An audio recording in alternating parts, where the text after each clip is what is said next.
好，咁過去嗰兩堂咧，我哋就學咗點樣去判斷趨勢，同埋點樣去判斷大盤嘅情況。咁接下落嚟今堂開始咧，我哋就進入選股呢個範疇。咁喺我教大家選股之前咧，有一個非常重要嘅概念係需要大家掌握咗先，我哋先至可以入到去選股嘅部分。呢一個概念就係相對強度 （relative strength）。點解你一定要識得呢一個概念咧？原因就係話喺股票市場上面有咁多隻嘅股票，喺美股市場有超過8000隻，喺港股市場有超過2000隻。好明顯，我哋就唔會隻隻股票都去買。仲記唔記得之前我都同你講過，就我哋投資股票係無時無刻都要思考勝算嘅問題。同樣地，喺我哋揀股票嘅時候，我哋都需要去諗到勝算嘅問題。到底我哋揀啲咩股票勝算先至最高嘅呢？所以當我哋思考呢個問題嘅時候，自然就會引導到我哋去尋找到最適合我哋投資嘅股票。咁到底乜嘢股票佢勝算係最高呢？就係相對強度最強嘅股票，亦即係話我成日所講嘅超級強勢股。而相對強度就係一個能夠將超級強勢股量化出嚟嘅指標。由於我哋唔係基金，我哋唔係大戶，我哋唔係機構投資者，我哋無需要喺市場上面去購買大量嘅股票去做一個組合出嚟。要做到跑贏大市，之前都講過，我哋組合係需要集中嘅。咁換言之，如果你只係能夠買10隻股票嘅話，你就要確保你所挑選出嚟嗰10隻股票都係屬於強勢股。咁強勢股又有啲咩特徵呢？顧名思義，就係相對於大盤同埋相對於好多股票表現得非常強勢嘅股票，佢哋係能夠有能力大幅跑贏大市。舉個例，當大盤嘅指數上升1%，呢一啲嘅超級強勢股可能已經係上升咗8至10%。大盤如果升咗10幾%，可能呢啲嘅超級強勢股佢已經係升咗差唔多1倍，甚至1倍以上。當大盤唔升唔跌嘅時候，佢哋都可能仲有升幅，有可能1%至5%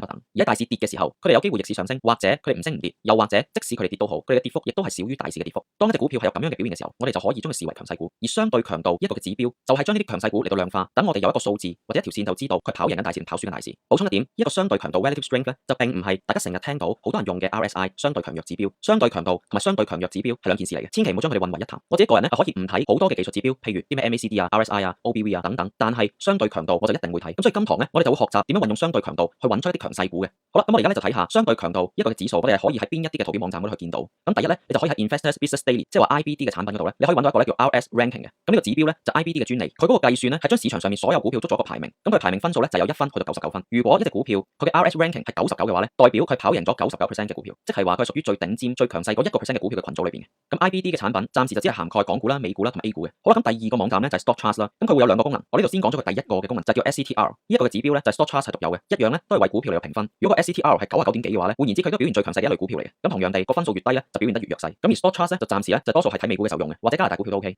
咁所以呢個相對強度一個指標，其實就係話俾你聽，市場本身啊俾緊隻股票咩嘅價值，咁就唔使你自己嚟到計算。原因係我哋知道嘅一定係比市場係少好多。就算你點樣去深入研究一隻股票都好啦，你睇晒佢啲咩嘅年報，或者 study 晒佢公司網頁啊，或者 study 晒佢公司相關嘅資料，甚至乎你行入去呢間公司揾佢嘅投資者關係科，你要直接同呢間公司嘅投資者關係部門有對話，問佢呢間公司而家你發展成點樣都好啦。你所知道嘅都只係為片面嘅資訊，你所估算或者你用咗好多嘅模型嚟到計算間公司嘅價值，都唔代表市場真係願意埋單，市場真係認同你所計出嚟嘅價值。因為股市股票係反映緊未來嘅，佢價格係反映緊未來嘅。如果嗰隻股票係越升越有，表現得非常之強勢，其實就係代表住有一啲嘢係市場睇到而我哋睇唔到，有啲嘅利好因素可能市場見到而我哋唔知道。所以運用呢個相對強度指標，有可能你揾出嚟嘅股票佢 PE 好高，或者係佢嘅盈餘增長、營收增長唔係咁靚仔，但係如果佢都能夠表現得咁強勢嘅話，其實好有可能喺未來咧，佢有一啲嘅基本因素咧係將會改善，或者係有一啲未來嘅利好消息正在醞釀緊，只係你而家你唔知道嘅啫。咁所以我喺操作上面嘅時候咧，我就寧願係相信呢個相對強度，而唔會咧過分執着佢啲嘅基本因素啊，或者係而家呢刻我所見到佢嘅一啲盈餘增長啊、營收增長嘅。往往咧 surprise 通常都係後邊。當我買咗佢之後咧，升咗好多之後，呢啲嘅利好因素就喺幾個月之後就突然之間浮現咗出嚟。咁呢個時候我就會知道，哦，原來係因為咁樣，所以佢先升。嗱，咁咧亦都唔代表我咧係唔重視基本因素。我哋之後有一堂咧都會探討基本因素嘅。但係喺我哋呢個門派嗰度咧，我哋係以技術分析行先，基本因素咧係做個支撐，千祈就唔好調翻轉頭嚟行。點解我哋係要以技術分析嚟到行先，基本因素做支撐咧？原因就係話一隻股票如果佢嘅基本因素係真係咁好嘅話，佢真係咁有價值嘅話，市場應該會給予佢應有嘅價值，應該係好多人買佢先係嘅，令到呢隻股票有一個非常之強勢嘅表現。佢價格行為同埋技術圖形應該要處於一個長期上升。咁呢隻股票所謂叫做基本因素非常之好咧，呢個講法先成立。但係如果一隻股票表面上佢基本因素好好，但係佢技術走勢非常之差，仲有不斷咁沉緊底，或者係冇乜升跌嘅話，而市場又唔係處於一個好差嘅情況，咁咧就極度可疑啦。到底市場睇錯你睇啱嘅機會率高啲啊，定係市場睇啱而你睇錯機會率高啲啊？咁我就絕對唔會同市場拗頸嘅，因為過去我輸錢嘅經歷俾到我一個好大教訓係咧，我知道得一定比市場少，所以我寧願聆聽市場，等市場去帶領我應該做啲乜嘢。好啦，咁跟住落嚟我哋就睇下一啲實際例子，去睇下一啲相對強度好高嘅強勢股票，佢嗰個實際表現係點樣樣。咁呢隻咧就 DXCM 係一隻美股嚟嘅，咁你可以見到咧佢嗰個 RS Ranking 啦，就係咧達到98嘅。換言之，即是話咧佢係跑贏咗市場上面98%嘅股票。咁你可以見到佢成個表現啦，之前咧就一路係咁樣創新高啦，亦都係升咗係1倍嘅。咁然之後咧大盤喺2020年咧，咁啊年初嘅時候係經歷咗一個咧係大調整大跌市。咁當然啦，佢都有跟住大市嚟到跌嘅。不過咧你睇下佢嗱，大市咧喺呢一度咧有一個嘅底部之後咧就有一個反彈。而咧通常呢啲嘅 RS Ranking 高嘅股票啦，咁佢嘅表現係相對強勢嘅。佢係咧會早於大市有一個底部出現嘅時候咧，佢率先係出現咗底部先嘅。你見到喺呢一個位置大市都仲係沉緊底嘅，佢繼續仲有得跌。但係咧佢喺同樣嘅位置嘅時候咧，已經係出現咗一個嘅底部啦，開始咧就有一個反彈，而且反彈嘅力度咧係大過大市係好多嘅。嗱，呢個 S&P 500呢條黑色嘅線 S&P 500，咁大市反彈都係反彈到嚟呢一個位置，大概成個跌浪嘅1/4左右啦。咁但係呢一隻股票喺同樣嘅反彈浪裏邊，佢係彈咗咧係超過成個跌浪嘅一半嘅啦，可能都已經去到60%至到70%左右。咁直至去到而家呢一刻我錄緊嘅時候咧，其實佢已經係創咗新高嘅。但係咧 S&P 500咧到而家都仲未係創新高，所以你見到成個嘅過程裏邊，佢咧一樣都會有跌，而不過佢嘅跌幅係相對於好多嘅股票其實跌得少噶啦。佢只係大概咧由300蚊度啦跌到落去180幾，即係大概咧呢一個跌幅30幾%。但係你會見到喺2020年嘅呢一段跌浪嗰度，好多嘅股票係跌咗50%以上嘅，咁佢跌得係比好多股票少啦。咁而咧佢見底嘅過程咧，亦都係係快過大市嘅。咁然之後大市一去到反彈咧，佢能夠可以有能力係彈得更加高啦，同埋可以創新高。咁呢一啲咧就係超強勢股票嘅表現。咁而呢啲超強勢股票咧就係用咗 RS ranking 咧嚟到作為一個量化。咁我哋就會更加之去清晰咧，到底邊一啲股票係相對於成個大市啦，同埋相對於成個市場裏邊其他嘅股票咧，佢係表現得係特別強勢。好啦，我哋再睇多隻股票，呢一隻咧就 RingCentral 啦，就係 RNG， 咁啊係一隻美股啦都係。咁嗱你見到咧，佢嗰個 RS ranking 都係好高嘅，都係98嘅。咁然之後都係跑贏咗市場上面咧係98%嘅股票。咁你又見到啦，同樣地佢都係咧係早於大市咧呢個底部咧，佢率先係見咗一個底嘅。然之後咧佢好誇張嘅，係能夠佢反彈係可以創埋新高添。而大盤咧佢就算反彈嘅時候咧，都係只係反彈咗成個跌落可能1/4、1/5，但係咧佢已經完全能夠收復失地。咁呢一啲嘅股票咧，嗰個強勢程度咧係非常之犀利。咁但係唔識嘅人咧就會覺得咧，好似咧就升咗好多啦。咁喺呢個高位嗰度買係咪好危險啊？會唔會我揀翻啲落後少少冇升得咁高嘅股票啊？嗱呢一個咧就係一個好弊嘅思維嚟嘅，因為咧佢能夠有能力快過大市嚟到見底，又有能力係創到新高。如果之後個大市係繼續升嘅話，佢係能夠可以彈得更加之高嘅。但係咧，如果啲係弱勢嘅股票，譬如 RS 好低嘅股票，佢可能大市升嘅時候，即係大市反彈，佢反彈得少過大市，甚至乎唔反彈都得。跟住之後，大市可能繼續向上升，佢有可能係繼續向下跌嘅。呢啲就係弱勢股。弱勢股即係咩啊？弱勢股就係話大市見底佢都未見底，佢都仲有得跌。大市反彈，佢反彈得少過大市，或者佢係唔升，咁大市繼續反彈嘅時候，佢有可能係倒跌翻轉頭。呢啲就係弱勢股。對於呢啲弱勢股咧，其實我哋係調翻轉嘅，即係話我哋如果要做沽空嘅話，我哋其實就係揾一啲 RS ranking 好低嘅股票，特別弱勢嘅股票，我哋揾嗰啲嘅標的嚟到做。但係如果我哋係買上嘅話，我哋就一定係揾一啲 RS ranking 係相對好高嘅股票，我哋揀嗰啲嘅股票嚟到作為我哋候選買入股。而一般嘅散戶就係調翻轉，為咗想追落後，為咗感覺好似係安全一啲，佢冇升咁多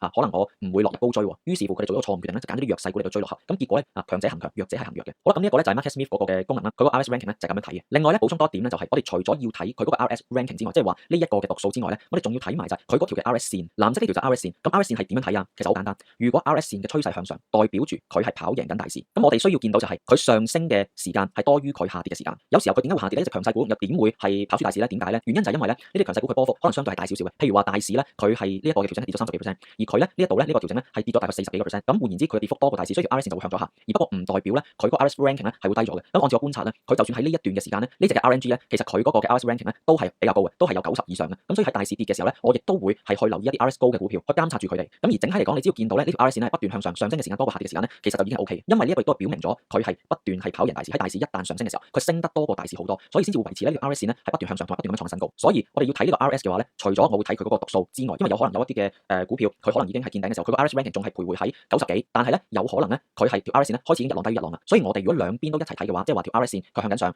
個 RS ranking 又係高嘅話咧，咁就係代表緊呢一隻股票佢係強勢之餘，仲係繼續係跑贏緊大市。好啦，咁我哋睇下另外一個網站就係 StockTrust 佢嘅相對強度嘅指標啦。咁佢係有另外一個名咧，就唔係叫 RS，佢係叫 SCTR 啦。咁一樣咧，其實都係量度緊嗰隻股票嘅相對強度嘅。如果咧佢98點幾啊、99啊或者90幾啊，咁代表咧其實呢隻股票都係跑贏咗係市場上面好多嘅股票。佢都係用一籃子嘅股票作為咧一個嘅比較嘅。咁只係咧佢嘅 RS 線啦，或者呢個 SCTR 嘅線啦，就冇咧呢個嘅 RS 線咧嗰個嘅趨勢咧係咁明顯。咁所以 SCTR 咧參考嘅就係佢呢一個嘅數值。基本上如果佢喺85以上咧，都係算係好強勢嘅。咁我順帶咧就睇一睇你，我哋咧就唔係咧就淨係睇個讀數嚟做人，即係話我哋唔係淨係去買晒啲呢個 SCTR 99或者係呢個 RS ranking 98、99買晒啲股票咁就贏硬咯，咁係唔得嘅。因為呢啲嘅讀數其實只係話俾你聽佢嗰個嘅強勢表現係點樣，唔代表嗰隻股票而家呢刻係出現咗一個低風險嘅買入點。所以我哋其實亦都要睇埋嗰隻股票嘅形態，而唔係咧單憑一個數值我哋做個買賣決定嘅。如果係咁嘅話咧，咁其實基本上就係同你即或者係坊間好多人就係用啲 RSI 啊，即係話去到70咧就買，30咧就沽，或者其他嗰啲技術指標咧見到某個讀數咧你就可以做一啲相應嘅行為咁樣。咁呢一個咧其實係冇意思，因為咧嗰啲嘅數值咧唔代表提供到一個準確嘅買入點同埋賣出點，可以係單得幾遠下嘅。譬如你冇理由喺呢一度去買入呢隻 RNG 噶嘛，因為佢已經極度延伸。佢呢度嘅時候 RS rating 都係90幾嘅，都係99嘅。咁如果你喺呢度買嘅話，咁就弊啦。我哋從來都係要突破買入或者喺一個低風險嘅入場點，譬如話喺呢一個嘅位置嗰度，佢一個突破，我哋係咁樣去買入噶嘛。咁所以其實就你喺呢度買同我喺呢度買咧，係咪爭得好遠啊？所以記得我哋唔係要睇一個死數字，我哋仲要配合好多嘢咧去作為我哋嘅買入同埋賣出嘅行動嘅。好啦，咁我哋睇翻呢個 SCTR 啦。咁啱啱咧就講咗 SCTR 嗰個讀數咧就係咁樣嘅方式嚟到解讀。好啦，另外我再補充多點啦，就係我用 StockTrust 咧，我係會用埋咧呢一個嘅功能嘅。呢一個係咩嘅功能咧？就係將呢一隻嘅股票相對於個大盤作為一個嘅比較。原因係因為 SCTR 咧佢唔能夠做到就係好似 Market Smith 呢一個嘅 RS 線嗰個嘅呈現方式，令到我知道呢隻股票相對於大市係跑贏定係跑輸。因為你見到佢條線都幾難睇，咁所以我會用埋呢個功能嘅時候咧，其實兩邊一齊用，包括佢有 SCTR 個讀數，包括佢有埋呢一個嘅相對嘅線嘅話咧，咁我就可以係兩隻拼埋一齊，其實就係大概等於咗 RS ranking 嗰個讀數啦，同埋 RS 線嘅趨勢。咁呢個咧就好容易理解嘅，就係 RNG 咧就係呢隻股票相對於大市表現。如果呢條黑色嘅線佢一路向緊上嘅話，就係代表呢隻股票佢跑贏緊大市啦。咁你見到佢成個嘅趨勢咧都係咧係一路係跑贏緊標普500指數嘅。咁所以我睇埋呢條線嘅時候，我就知道咧呢隻股票佢相對於大盤係強勢。咁如果你係唔用 Market Smith 嘅話，你想用一個平少少嘅選擇，譬如係 StockTrust 嘅話咧，咁你就可以兩邊一齊用。咁基本上咧你已經係可以做到 Market Smith 呢個 RS ranking 同埋 RS 線嘅功能啦。咁呢就 DXCM 啦，俾埋大家睇啦。咁你可以見到咧兩個嘅網站咧都係將呢兩隻股票咧嗰個嘅相對強度嘅讀數咧都係90幾嘅，都係得到一致嘅結論嘅。而且咧嗰條嘅相對強度線咧亦都係一路向緊上，一樣都係咧有一個係一致性嘅結論。咁加多一個就係小技巧啦，就係我都會去擺埋咧就大盤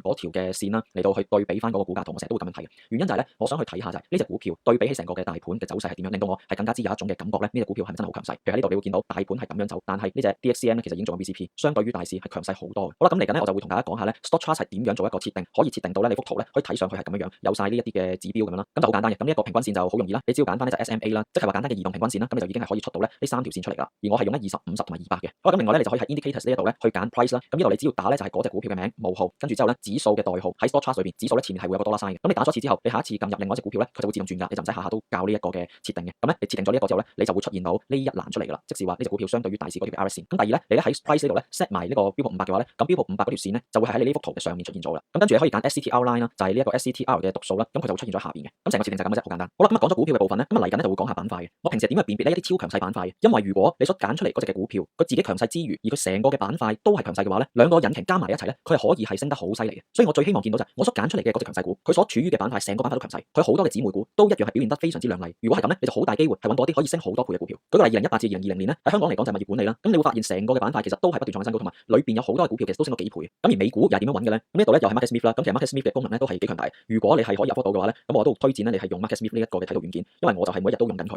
咁喺美股方面一個比較平價嘅選擇咧就係 Stock Charts 啦。咁所以兩個選擇咧都提供俾你，你去自行去做一個決定。或者如果你係唔介意，可能係花多啲時間嘅，好多免費嘅網站都一樣得嘅，唔需要一定係俾錢嘅。咁呢個就係任君選擇啦。好啦，咁喺 Market Smith 裏邊咧，你撳開呢一個咧197個 industry groups 咧，咁你就會見到佢就將8000幾隻嘅美股啦，就全部就分類咗做唔同嘅 industry groups 嘅。咁佢嘅分類咧，我覺得分類得非常之好嘅，因為咧喺出邊都有好多嘅網站都有啲分類，不過咧個分類我自己就覺得係分類得比較籠統。而咧 Market Smith 佢嗰個分類咧，其實就分類得非常之仔細。例如話佢同樣都係 medical 咁先算啦，佢又會有分咧就 medical care 啦，有分 medical products 啦，又有 medical research equipment 啦，即係話同樣都係醫藥嘅板塊、醫療嘅板塊啊，仲有呢個生物科技 biotech 啦。咁所以佢係同一個板塊裏邊，佢亦都再分呢一啲嘅子板塊，咁令到咧一啲個別強勢嘅板塊咧，佢更加之突出嘅。因為譬如話係 medical 咁先算啦，醫療嘅板塊其實都係非常之大嘅，可能分分鐘裏邊有幾百隻股票嘅。嗱，你見到淨係 biotech 咧已經係有幾百隻，咁如果將所有嘅醫療相關嘅股票都叫做 medical 嘅話咧，可能分分鐘成個嘅 group 裏邊，成個嘅板塊裏邊，佢已經係有成千幾2000隻股票，咁唔代表成個醫療板塊隻隻都係升噶嘛？哦，原來咧就淨係升呢個 managed care 嘅呢一個板塊特別升得勁一啲嘅，就舉個例啊。咁出邊好多嘅分類咧就好籠統咁全部掉晒落去 medical 咁樣，或者 medical 就淨係分一兩個嘅板塊。咁我咧就覺得咧 Market Smith 咧就將咁多隻美股分咗做197個板塊咧，佢咁細化咧呢個係真係做得好好嘅。好啦，咁我每個星期我就會睇啲咩嘢咧？我就係將呢一啲嘅板塊咧嚟到去睇佢嘅排名嗰個變化，同埋咧呢一個成個嘅板塊裏面所有嘅股票佢個平均變動係幾多？咁呢個亦都係 Market Smith 一個好獨有嘅功能，就係佢自己亦都按照呢197個嘅 group 咧嚟到去做出指數嘅。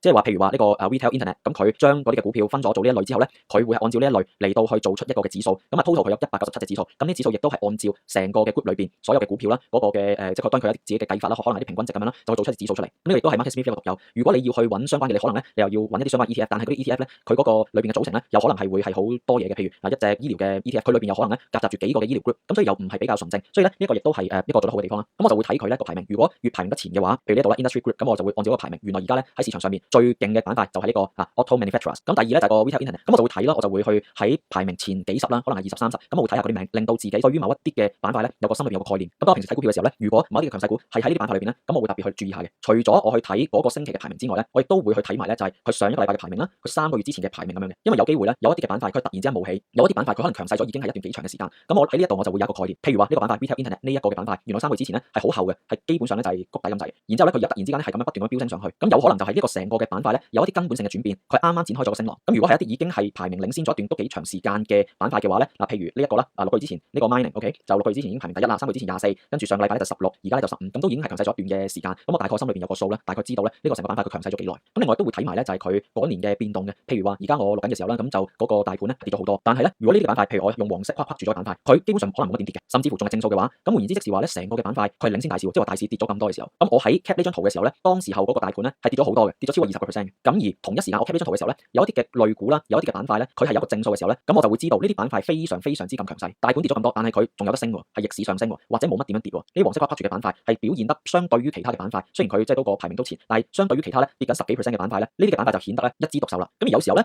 當我去睇美股強勢板塊嘅時候，亦都經常咧係俾到啲啟示我嘅。譬如話當我見到喺美股有啲嘅板塊做得係特別強勢嘅時候，可能喺港股同樣嘅板塊咧都一樣係會表現得強勢。有時候係會有咁樣嘅聯動關係。咁所以當我睇美股嘅時候，我每個星期咁去睇，我對於一啲強勢板塊有咗一種感覺，咁我就會帶住呢種感覺咧嚟到操作港股啦、美股啦。如果啲特別強勢股票又係有啲相關嘅概念嘅話咧，咁我勝算又會大少少嘅。好啦，咁呢一度咧就係頭先我講到啦 ，Market Smith 係將197個嘅板塊咧全部做晒指數嘅。咁呢一個就係排第2名嘅 retail internet 啦。咁你見到咧成個嘅板塊咧佢係將呢大嘅股票咧就造成呢一個嘅指數嘅。咁呢個指數咧個 RS 咧係成99，而佢條 RS 線咧不斷咁向緊上。與此同時，大盤咧其實係調整緊嘅。咁你由呢一度已經可以一目了然咧，你會清楚知道咧就係呢一個嘅 retail internet 嘅板塊咧係非常之強勢。咁我再會咧係go into detail啦，睇埋喺呢個嘅指數裏邊嗰啲嘅成分股佢表現係點樣。咁點樣撳呢個出嚟咧就好簡單。咁出咗個指數之後咧，你就撳呢個 stocks in groups 啦。咁就成個嘅 group 裏邊咧，佢擺咗入去嘅股票咧就出晒嚟啦。然之後你就撳呢個掣 show all component。咁你撳咗之後咧，你就應該會見到咧喺裏邊有36個 items，即係話36隻嘅股票。然之後我就會再去撳呢個 RS ranking、RS rating 啦，嚟到去由高至低咁樣排名。RS 99嘅就係最高，咁如此就一路排落去。咁基本上低於80 85或者低於80咧，下邊嗰啲我就唔睇啦，我就定係睇咧就係80以上嘅股票或者係一啲比較前嘅股票啦，個 RS rating 係比較高嘅股票啦。譬如呢一隻咧就係 PETS 啦，咁佢 RS 係98喎，咁你可以見到咧就係佢成個嘅走勢咧係非常之強勁，呢度係個 VCP 係突破咗52周新高嘅。而與此同時，黑色呢條線即係話大盤仲喺低位徘徊緊，而佢就已經創新高啦。咁當呢隻股票係有能力創新高嘅時候，仲要係喺大盤咁低迷嘅情況能夠咁樣創新高，我就會忽略呢一啲嘅盈利增長嘅。你會見到呢度哇全部紅晒嘅，咁有啲人去揀股票嘅時候就會睇埋佢嗰個嘅基本面，見到咁差嘅基本因素啦，所謂咁差啦，咁就算咧呢隻股票咧創新高咧，佢都擺埋一邊唔睇嘅。但係我自己係唔認同呢種做法，因為佢喺大盤跌咁多，但佢仲有能力創新高嘅時候，其實可能係意味住佢嘅基本因素有啲革命性嘅改變，有啲突破性嘅改變，可能佢受惠咗某一啲嘅嘢，未來嘅盈利佢係一個好大嘅亮點，或者一個好大嘅增長都未定嘅。但係你而家呢刻你係唔會知道，直到佢嚟緊嘅嗰季嘅業績或者之後嘅一兩季業績出咗嚟啦，咁你就會知道，原來佢嘅基本面咧已經改變咗啦。咁不過嗰時已經係可能係升咗好多。咁所以呢個亦都係咧，我將技術分析凌駕基本因素嘅原因。任何嘅基本因素，佢都必須要得到技術圖表上面嘅確認咧，嗰啲嘅基本因素先至能夠成立。否則的話，基本因素幾好都好，得唔到個技術線圖，得唔到技術分析方面嘅確認，其實就只係一啲歷史嘅數據。我哋睇歷史數據係冇意思嘅，因為股票係反映將來，過去嘅業績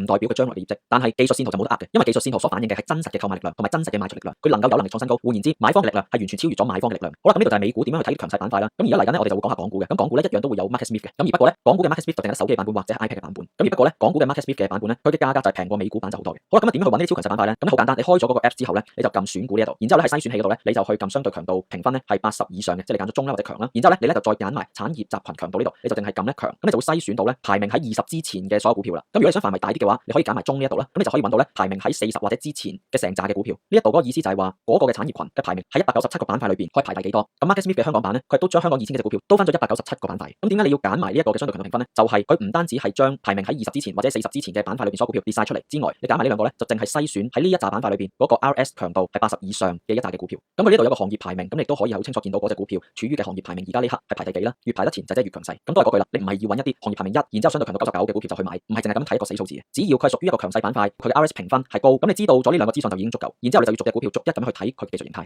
千祈唔好錯誤覺得咧行業排名第1、第2就係叫最好，第3就冇咁好。譬如呢隻平安好醫生，佢雖然排名18，但係咧佢最近係升咗成倍嘅。所以呢一個相對強度同埋產業強度係幫你去篩選一啲最強勢嘅股票同埋最強勢板塊，就係咁嘅啫。下一步我哋仲要逐隻睇。好啦，另外呢個 Apps 咧，你都可以撳咗佢隻股票之後咧，你一樣都可以見到個 RS rating 啦，同埋一樣可以見到條 RS 線啦。咁隔離咧，你只要撳行業對比咧，佢就會 show 埋俾你睇啦。就喺呢個板塊裏邊，呢啲嘅姊妹股，佢嗰個相對強度嘅評分又係幾多？咁我淨係留意啲80以上就得㗎啦。咁記住啦，就係喺港股裏邊咧，嗰啲8字頭嘅股票咧，我完全睇嘅，因為8字頭嘅股票咧係屬於創業板，香港嘅創業板係好唔得嘅。咁所以基本上喺呢度咧，我淨係睇個頭嗰幾隻嘅啫，下邊呢啲都唔睇嘅啦。好啦，咁你話如果唔用付費軟件，用免費嘅方法得唔得咧？都得嘅，不過咧係時間係要多啲嘅。咁我係點樣做嘅咧？我係咧係每一日我都會睇一個52周新高嘅清單。咁呢個就係 AA Stock 嘅手機 Apps。咁你只要撳去咧突破52周新高高位嗰個掣，佢就會俾你見到咧係成紮股票有啲咩股票嗰日係突破咗52周新高。然之後咧你就撳成交額呢度咧，將佢咧排次序，即是話成交額越大嘅股票越先。咁咧你就會見到咧有啲咩股票創緊新高嘅。咁有能力創緊新高嗰啲股票咧都係屬於強勢股嘅。咁然之後你就睇下呢啲突破新高嘅股票有冇一啲共通之處。譬如話原來咧今日係有2隻物業管理創新高，咁我可能我就會翻查翻物業管理嘅板塊。咦，原來成個板塊都強勢喎。又譬如話呢度，今日有3隻嘅醫療科技咧係創新高喎。咁我就會睇翻嗰啲醫療科技相關嘅類股係咪都係同樣表現強勢，成個板塊個強勢表現係點樣。而如果你要咁做咧，就相對地你係會花多咗時間，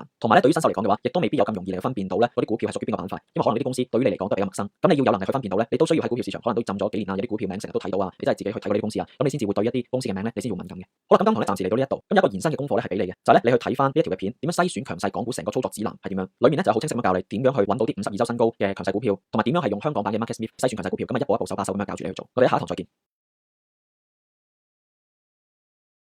Hello， 各位朋友，大家好啊！我係 J Law。咁今日呢條片咧就會去講點樣喺港股之中揾出 VCP 嘅股票。第一個部分，我先講個免費嘅方法，去幫我哋揾出 VCP 股票同埋強勢股。第二個部分係會講一個收費嘅方法，去揾出 VCP 嘅港股。咁我會介紹一個收費嘅睇圖軟件，亦都係我今日最常用，如果你篩選出有 VCP 嘅港股。順帶一提，呢個 channel 嘅分享我認為最實用，能夠幫到我今日成為全職交易同埋投資嘅方法。如果你對股票投資賺錢都有興趣嘅話，記得 subscribe 呢個 channel，並且撳埋隔離鐘仔，同埋記得撳埋打開全部歌仔。咁以後我一到新片出嗰陣，你先至會即刻第一時間收到，而唔會錯失任何同股票投資賺錢相關嘅資訊。好啦，我哋即刻入正題。首先我會講下點樣用免費嘅方法，即係話一啲免費嘅圖片網站啦，你去揾出 VCP 嘅港股。嗱，咁首先我要聲明一點，就係如果你係想用免費嘅方法嘅話，你要付出嘅時間係相對比較多嘅，同埋你要做嘅功夫都係相對比較多嘅。咁因為話到明係免費啊嘛。而不過咧，我今日所講呢個嘅方法，即使係你需要花多啲嘅時間或者功夫，但係我可以話俾你聽，都一定係值得嘅。我即使用緊一啲付費嘅圖片網站，可以更加慳時間或者更加精準咁去揾出呢啲 VCP 嘅股票都好啦，我依然都會用接下落嚟我所講嘅呢個免費嘅方法嚟對每日去睇股票。所以基本上我今日呢條片所講嘅，無論免費又好或者收費都好，兩個方法我都係用緊。咁呢個免費嘅方法咧，我主要係會用阿斯達克財經網啦，即係 AA Stocks。之前都有條片去深入介紹過佢一啲嘅功能㗎。咁呢個網站基本上係大部分投資開港股市場嘅都應該係會用嘅呢個網站，或者用佢嘅手機 Apps。咁喺每一日，就算我乜嘢都唔睇，但係有一樣嘢我一定會睇嘅係咩咧？就係你碌到落去下邊。你去撳呢個掣，每一日我無論如何都一定會睇呢個52周新高嘅。咁每一日創52周新高嘅股票係我風雨不改，每日都會堅持一定會去睇嘅一個清單。當然除咗假期或者星期六日或者冇開市嘅時候啦，我撳呢張清單咧，其實就非常非常之有用，而且咧係非常係有啟示性嘅。點解咁講咧？因為你要知道任何嘅 VCP 股票，佢都一定係曾經創過新高，因為其中一個條件佢處於第二階段啊嘛。第二階段就係長期上升階段，換言之佢一定曾經創過新高，或者當你見到一隻股票佢創新高嘅嗰刻，亦都有機會佢啱啱突破咗 VCP。就算你錯失咗，只要你繼續觀察佢，佢將來亦都有機會會再做多個 VCP 俾你。而有能力去創新高嘅股票，多數佢哋都係強勢股，佢哋獲得市場資金嘅青睞。任何有能力長期上升嘅股票，佢上升嘅過程都係不斷咁樣創緊新高。一隻股票由100蚊升到上300蚊，成個過程裏邊，佢全部都係創新高嘅過程。110蚊係新高，120蚊係新高，130蚊係新高，200蚊係新高，250蚊都係新高。所以當我每日去睇呢個52周新高嘅清單嘅時候，我就會開始有一個感覺，到底邊一啲嘅股票佢係不斷每一日我都見到佢嘅咧？好似之前呢隻1789愛康醫療，我就喺8個幾嘅時候買入佢，而家已經20蚊啦。點解我揾到呢隻股票咧？我哋撳入去個圖表度睇睇。原因就係當我每日睇52周新高清單嘅時候，喺呢個位置我成日都見到佢不斷咁創新高，於是乎我就將佢擺咗喺我嘅觀察名單。隨後佢重新做底，喺呢度有一個突破嘅時候，我就喺呢度買入。咁所以當你每一日你都係睇嗰張52周新高清單嘅時候，其實就係不斷累積緊你嘅市場觸覺。你會對於強勢股特別敏感，因為佢哋每一日都出現喺你嘅眼球前面。然之後當你長年累月咁樣睇住佢哋，追蹤住佢哋嘅時候，你就會更加深刻咁樣感受到強勢股嘅上升威力。最好就係你有一種感覺就係你見到一啲你長期追蹤嘅股票，某一日或者某幾日或者某幾個星期大升，然之後令到你產生一種非常之後悔嘅感覺。哎呀，早知就買佢啦！當你有產生呢種感覺，我會恭喜你，因為你會開始戒甩，試圖想買入大跌好多嘅股票，呢個執平貨嘅心態。所以呢個每日嘅例行工作，亦都慢慢訓練到我，對於好似呢啲咁樣大跌咗好多嘅股票，感覺上跌到好平嘅股票，我係完全不為所動嘅。因為如果你想執平貨嘅話，可能喺呢度你已經覺得好平咯，之後你喺呢度去買入，升咗區區10幾個 percent 係唔會走嘅。如果係咁嘅話，你就一定逃唔過呢一劫。但係相比強勢股，我哋睇翻呢個愛康醫療，係完全兩個世界嚟。我哋將呢兩隻比較一下，你就會見到抱住執平貨嘅心態投資股票嘅話，你唔單止係輸錢，最痛苦嘅都唔係輸錢，最痛苦嘅係你損失機會成本。你明明有機會係可以大賺1倍以上，但係最終你選擇咗嘅，佢令到你虧損50%以上。所以選擇比努力重要，呢句說話喺股票市場絕對適用。好啦，咁我哋換一換畫面，我哋睇呢個阿斯達克財經網嘅手機 Apps，因為我覺得手機 Apps 相對會方便好多。好啦，我哋而家換咗畫面就見到呢個阿斯達克財經網嘅手機 Apps 啦。咁你會見到個界面咧，我就淨係會睇5樣嘢啦。首先就係自己嘅投資組合啦，你可以設定3張嘅清單啦，然之後會睇埋期貨嘅，咁即時排行榜都會睇下嘅。咁另外就係指數啦，然之後咧就係呢個52周新高嘅清單。咁點解我話手機 Apps 會比較方便咧？就因為佢有一個功能，就係你係可以按照成交額嚟到去排序。網頁咧就冇得咁樣做，即係換言之咧，你睇出嚟嘅咧就咁樣好散。你會見到啲大價股，又會見到啲細價股咁樣，啲成交金額都好參差。所以我每日睇嘅時候咧，我一定會按照成交額嚟到做一個排序。咁點解要咁做咧？原因就係成交額越大嘅股票，係越大機會買貨嘅係一啲大戶投資者，即係基金啊、機構投資者呢啲。而成交金額越細，譬如只係得區區幾十萬或者只係得幾千蚊嘅成交額，呢一啲嘅股票我都唔會睇。同埋一啲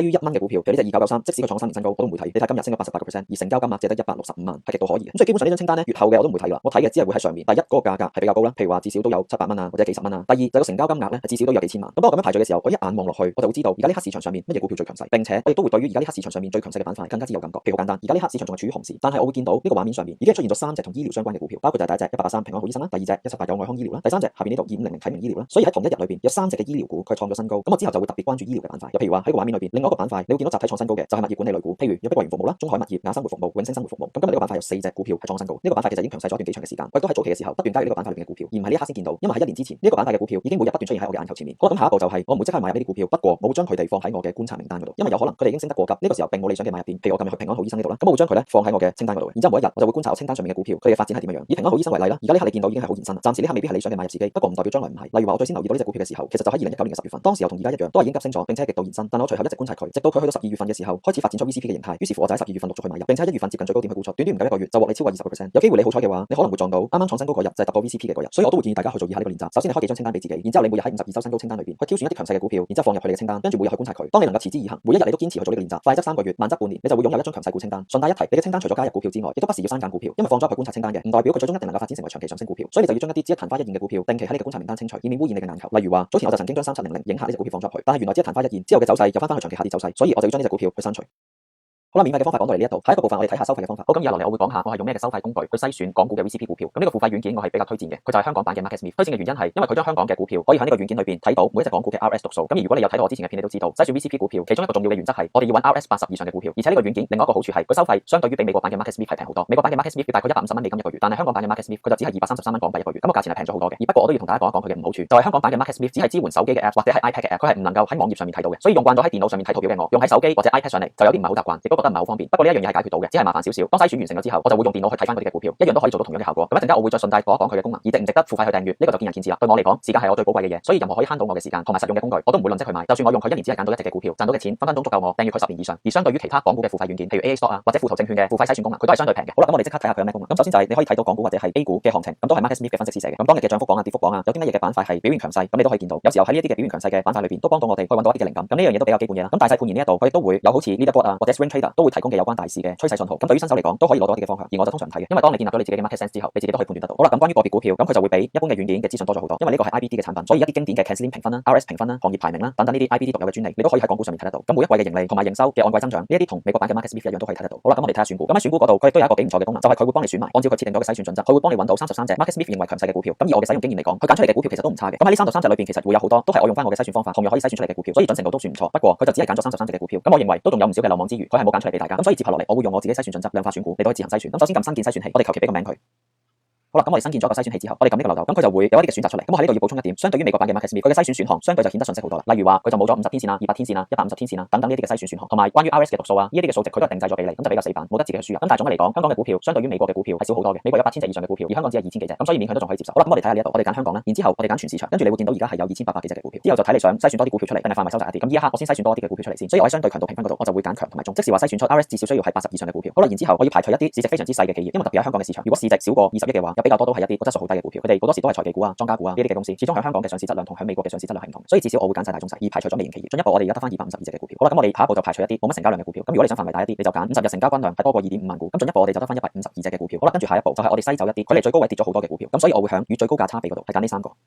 換言之，佢唔可以距離最高位跌超過15%以上。咁順帶一提，今日我拍呢條片嘅時候，而家呢刻嘅市況係處於一個好差嘅市況。今日係3月10號，而家環球股市因為肺炎事件都大幅下挫，咁所以當我揀一啲距離高位唔可以跌超過15%嘅股票嘅時候，其實就係更加容易去揾出跑贏大市嘅股票，同埋真正嘅強勢股。因為呢啲嘅股票喺而家歐洲各大嘅指數已經跌幅超過20%，美國嘅多隻指數嘅跌幅已經差唔多20%，甚至更加多。香港嘅恒生指數亦都已經跌咗超過20%嘅時候，如果佢哋仲跌超過15%嘅話，咁呢啲公司嘅質素相對係比較高。好啦，跟住我會 set 埋股價，進一步剔除一啲低價股。咁由於香港嘅股票嘅股價同美國有啲唔同，有一啲12蚊以下嘅股票嘅質素喺香港嚟講都算做 OK。咁所以喺股價嗰度，我會揀至少係1蚊以上面值嘅股票，進一步排除一啲所謂叫仙股，隨時停牌或者執咗笠你都唔知道。好啦，咁而家就有71隻嘅股票。咁由於而家市場氣氛唔係咁好啦，咁平時都可以篩選得多啲嘅股票，但係目前可以篩選到71隻股票都唔錯。好啦，咁如果你想放大一啲嘅範圍，你可以包攬埋一啲由高位跌幅唔多過20%嘅股票。所以如果你揀埋呢個嘅話，咁個範圍就會有102隻，咁你就會有多啲嘅選擇。或者你想再嚴格一啲，你更加係可以將相對強度評分呢一度，淨係揀 RS 90以上嘅股票，咁亦都進一步收窄得翻73隻。如果想極度嚴格嘅話，咁你就淨係睇一啲由高位跌幅最多15%嘅股票，咁你就會得翻60隻。咁通常一個咁樣嘅篩查，我會一個星期至少做一次。喺呢一度篩出嚟嘅股票當中，我會再睇佢哋嘅股價圖，用肉眼嚟到分辨邊一啲嘅股票符合我嘅準則，咁我就會將佢分門別類放喺唔同嘅 watch list 上面。跟住平日就會用其他嘅軟件，譬如 AA Stock 啊，或者騰訊嘅自選股啊，呢啲嘅手機軟件，或者用我選用嘅 broker 公司嘅軟件去 keep track 住，我再進一步篩選出嚟嘅股票。好，咁今日就講到嚟呢一度。如果你覺得呢條片實用同幫到你嘅話，記得俾個 like、share 同埋留言。如果你仲未 subscribe 呢個 channel 嘅話，記得 subscribe 並且撳埋隔離個鐘仔，仲要打開埋全部，免你之後錯失投資股票上面實用嘅資訊。我哋下一條片再見，拜拜。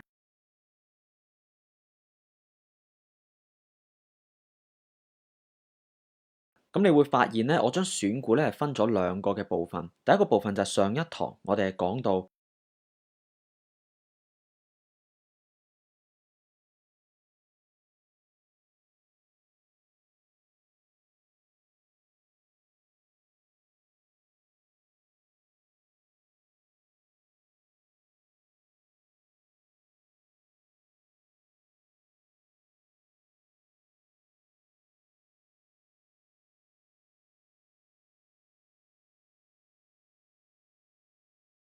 選股嘅。咁你會發現咧，我將選股咧係分咗兩個嘅部分。第一個部分就係上一堂我哋係講到係用相對強度嚟到揾出強勢嘅股票。今堂咧我哋係會 focus 喺基本因素上面。咁如果過去一路係有追蹤我嘅話咧，無論喺 YouTube 又好或者 Facebook 都好咧，其實好多人對我都有個誤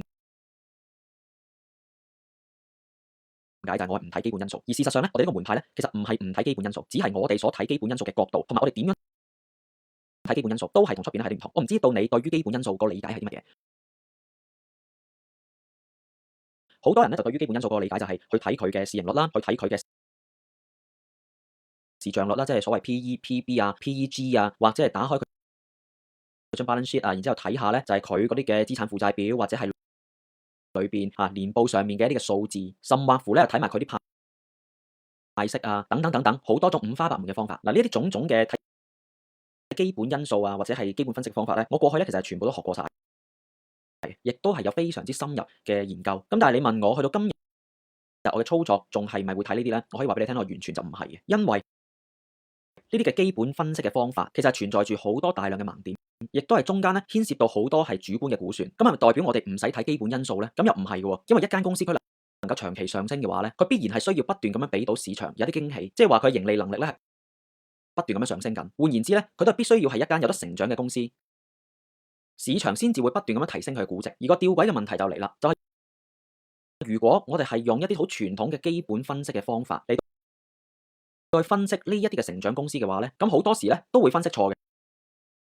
因為點解咧？嗰啲不斷成長嘅公司，估值能夠不斷提升嘅公司，喺股價上又能夠長期上升嘅公司咧，普遍都有一個共通點嘅，就係不斷咁樣製造到驚喜俾個市場。而驚喜你冇辦法係可以根據你現有嘅資料或者過去嘅一啲嘅數據嚟到可以得知嘅。而且咧，每個人對於一則新聞或者係一份財務報表嘅解讀